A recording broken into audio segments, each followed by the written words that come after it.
Bienvenidos a Fuera de Plano, un podcast de historias con historia.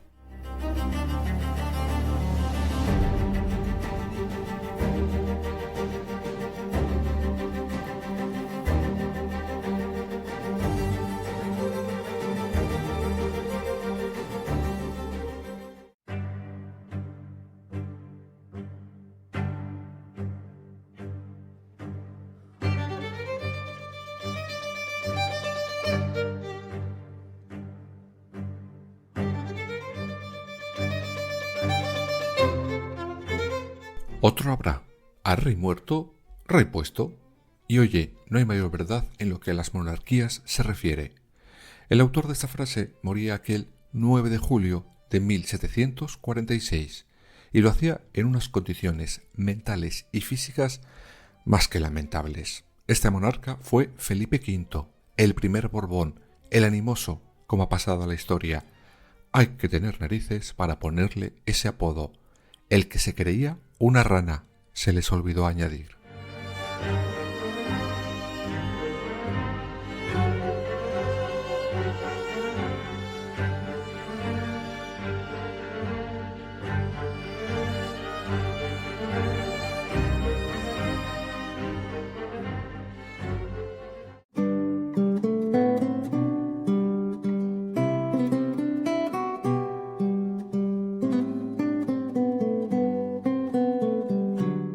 Nuestro protagonista de hoy no es nuevo en este podcast. Si recordamos el capítulo de la temporada pasada en el que hablábamos del último testamento del último Austria, Carlos II, el supuesto hechizado, ahí ya aparece como aquel que el todopoderoso Luis XIV nos manda para ocupar el trono vacante. Se convertía en el primer Borbón de nuestra historia. Felipe, como duque de Anjou, con tan solo 17 años, se entera que tiene que venir a este país a hacerse rey. No le hacía ni pizca de gracia, menos que no se le hubiera consultado. Pero oye, esas eran las normas de la realeza. El rey dispone y tú haces lo que el que lleva la corona te manda. ¿Te guste o no? Es la letra pequeña del contrato real.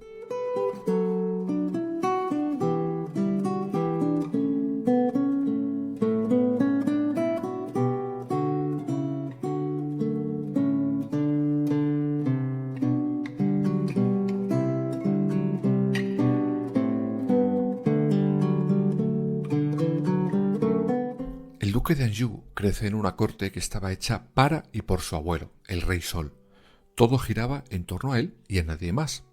Como ya vimos en su capítulo, la vida del rey estaba toda guionizada desde que abría el ojo por la mañana hasta que se dormía. Felipe crece solo, muy solo en esa corte. Pronto se quedaría sin su madre y con un padre que no le hacía ni puñetero caso. El futuro rey de España ya desarrolla una personalidad abúlica, indecisa, fría, tímida, huraña y con tendencias depresivas. Así se entiende mejor que cuando llega a España acabe como lo hizo. Por eso manda narices que le llamaran el animoso. Hay que tener retranca.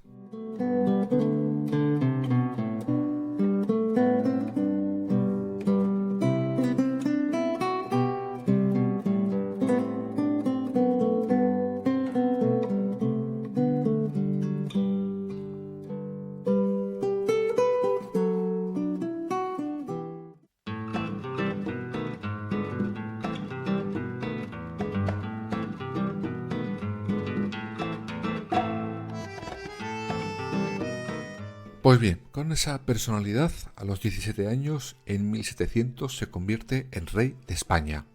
El desafío era enorme, por varios motivos. Primero, porque llega a un país cuyo idioma ni entiende ni habla. Además, la corte de Madrid no tenía nada que ver con Versalles. La comida, la ropa, el modo de vida, incluso de comportarse, le superaba al joven rey. De hecho, muestra en público y en privado sus ganas de volverse a Francia. Según sus palabras, prefería volver a ser el duque de Anjou que el rey de una España que no soportaba. Vamos, teníamos todos los ingredientes para que esta historia saliera de regular a mal.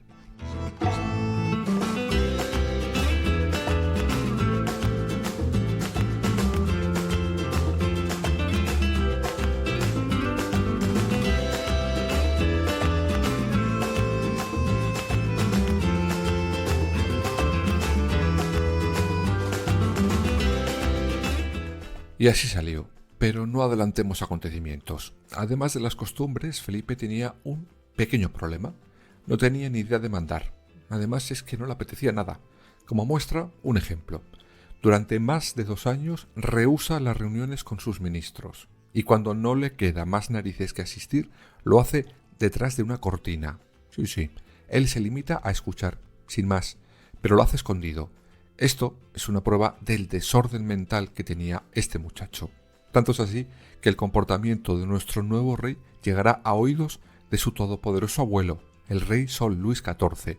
Le llega a decir, abro comillas, hace 2 años que reináis y aún no habéis hablado como señor. Por exceso de desconfianza de vos mismo, no os habéis podido deshacer de esa timidez. Y bueno, sí pero no. Tímido era, pero el pobre tenía muchos más problemas.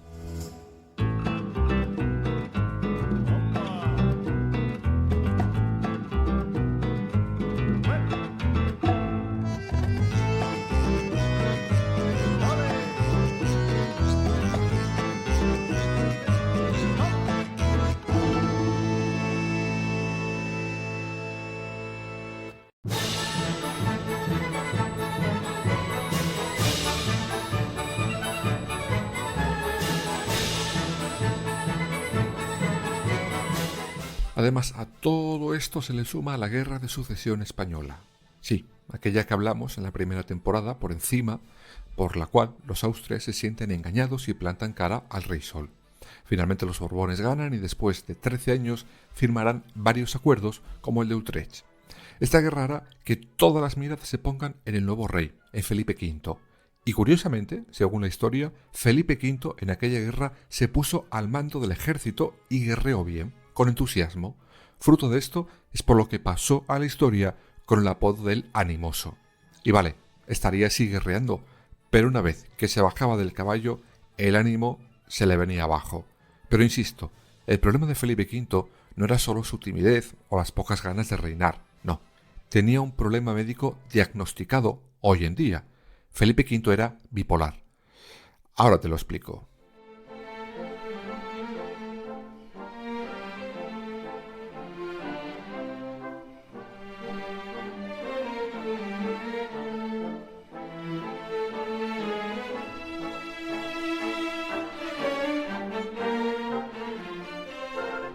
El rey estaba enfermo, tenía el trastorno de bipolaridad.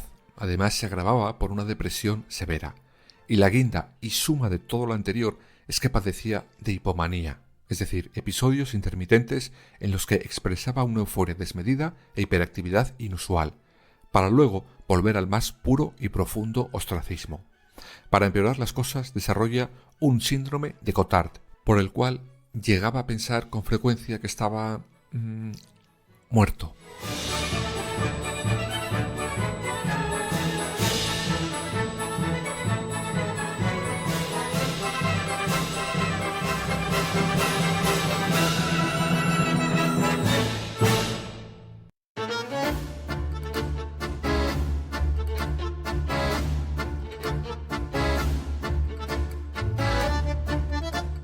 Felipe V llega a estar 15 días en la cama sin salir de ella, gritando que estaba muerto. De hecho, se pasó 30 años asegurando que su muerte era inminente. Casi no comía, porque pensaba que todo le sentaba mal, aunque no era cierto. Su trastorno maníaco-depresivo le lleva a negarse a que le corten las uñas, por ejemplo. Solo lo hacía cuando éstas le impedían hasta caminar. Dormía durante el día y se reunía con la corte de madrugada. Tampoco quería cambiarse de ropa porque pensaba que le iban a envenenar a través de los ropajes. Por la misma razón, lo de asearse tampoco le hacía demasiada gracia, así que os podéis imaginar el buen olor que desprendía este señor por el palacio. Con la misma ropa durante semanas y sin lavarse. Pero sus delirios no acaban ahí, ni mucho menos.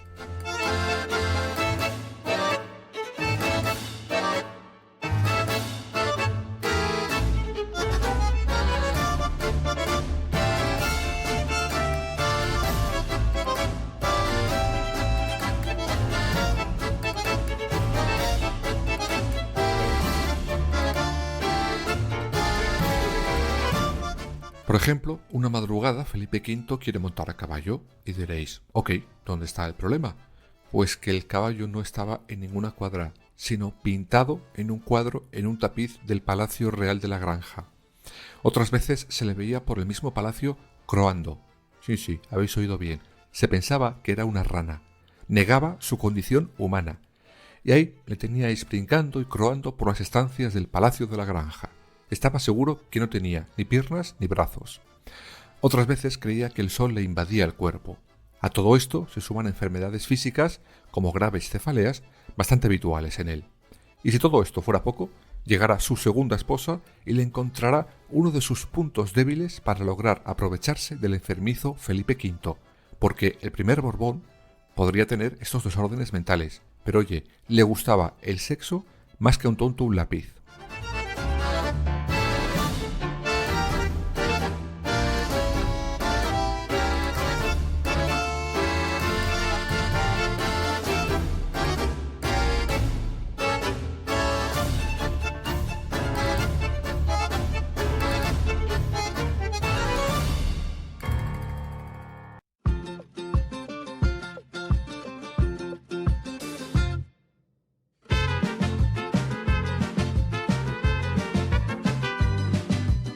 Isabel de Farnesio se convertirá en su segunda esposa y pronto se dará cuenta que su marido está incapacitado para reinar.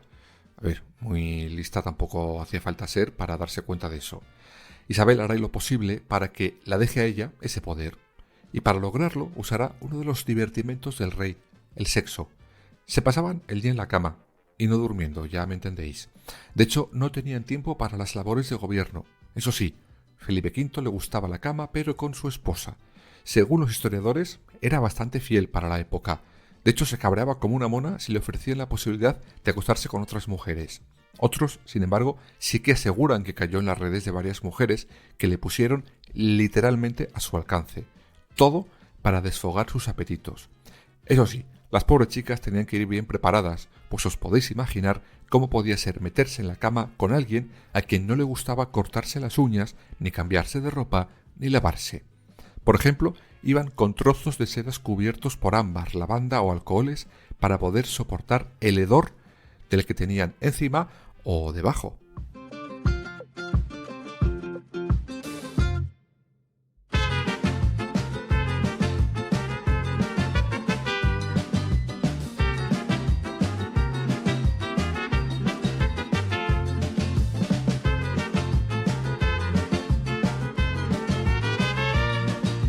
Tanta era la afición al sexo de Felipe V que varias veces se celebran los consejos de gobierno cerca de la cama donde acababa de tener sexo y donde inmediatamente después volvería a tenerlo. Sí, como lo oís. Pero en toda esta histeria sexual había un pequeño, gran problema que agrandaba todos los anteriores. A Felipe V le gustaba tanto el sexo como culpable se sentía por tenerlo. Era un beato de manual y cada vez que terminaba un encuentro salía corriendo para confesar sus pecados, y así se pasaba el día, entre sexo y confesionarios.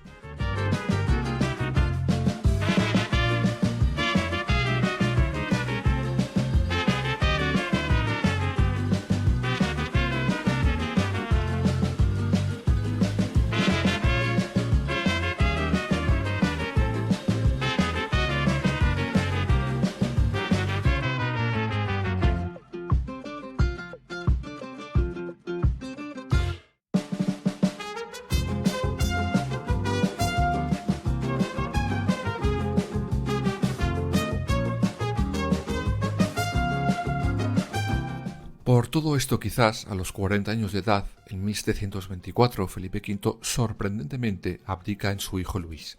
En su momento pensaban que era porque quería optar al trono de Francia, pues el rey Sol se estaba apagando. Sin embargo, la realidad era otra muy distinta. Esta renuncia era fruto de su grave depresión.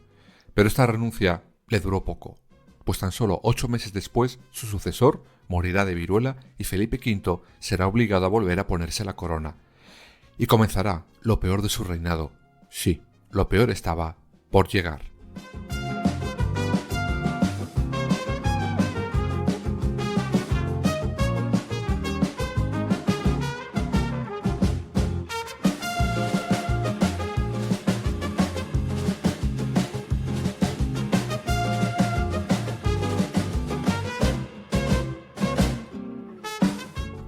partir de 1731, Felipe V y la corte se trasladan al Alcázar de Sevilla. Allí será un fantasma, tal cual. La mayoría de los cortesanos no le volverán a ver nunca, solo le escucharán. Sí, como lo oís. Se oirán sus lamentos y quejas por todo el palacio, día y noche. El rey estaba detrás de unas puertas que su mujer Isabel de Farnesio había ordenado vigilar para evitar que su marido, el rey de España, se escapara. Aquel síndrome de Cotard, del que os hablé antes, se le agrava. Siente que le han arrancado las vísceras, vuelve a sentir que está muerto, y volverá con frecuencia a creerse una rana y le verán desnudo, saltando y croando. Sin embargo, tendrá una leve mejoría en su estado. Esto ocurrirá en 1737, cuando llegan a Madrid y gracias al más famoso de los castrati de todos los tiempos, Farinelli.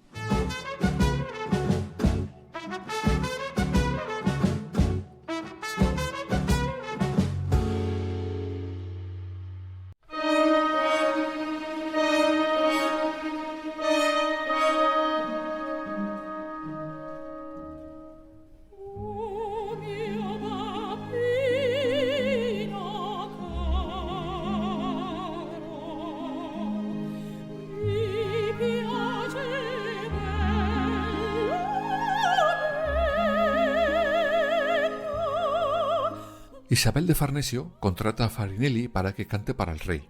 Gracias a esta especie de musicoterapia, volverá incluso por momentos a hablar con lucidez. Pero será un espejismo esta mejoría. Volverá a pasarse la noche aullando. Cuando no lo hacía, retoma sus horarios intempestivos. Se reunía con sus ministros a las 2 de la madrugada, cenaba a las 5 y se iba a dormir a las 7 de la mañana. Como podéis imaginar, esa no era la mejor forma de llevar un reino. Su descuido personal iba en aumento. En aquellos años engorda muchísimo. Todo terminará aquel 9 de julio de 1746 a las 2 de la tarde. Poco después de despertarse, Felipe V dejaba este mundo.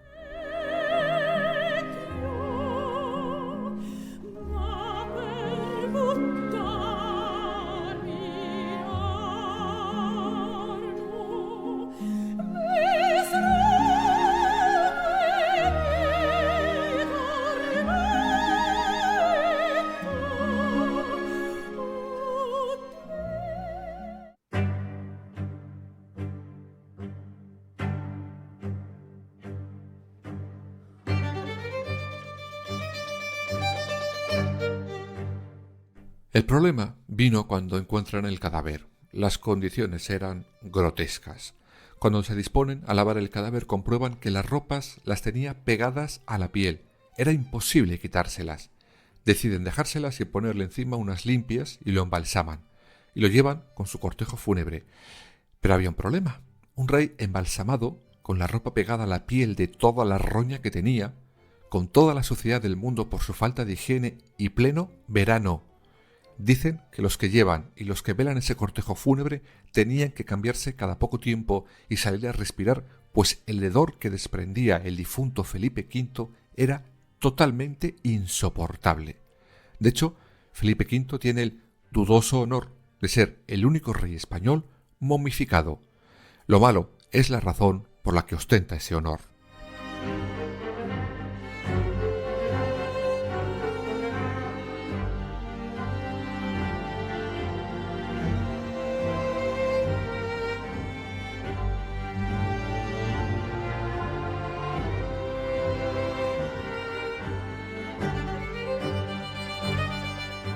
Curiosamente, el estado mental de Felipe V no ha pasado a la historia a bombo y platillo, como sí lo hizo el de una vieja conocida de este podcast, Juana I de Castilla. Ella pasa como Juana la loca. Sin embargo, del que se creía una rana, oye, casi ni palabra. La razón es clara. Interesaba en su momento que Juana estuviera loca y no que el primer rey de una nueva dinastía, después de una gran guerra de sucesión, pasara a la historia como perturbado. Ya se sabe que a veces en la historia que la verdad no entorpezca tus intereses.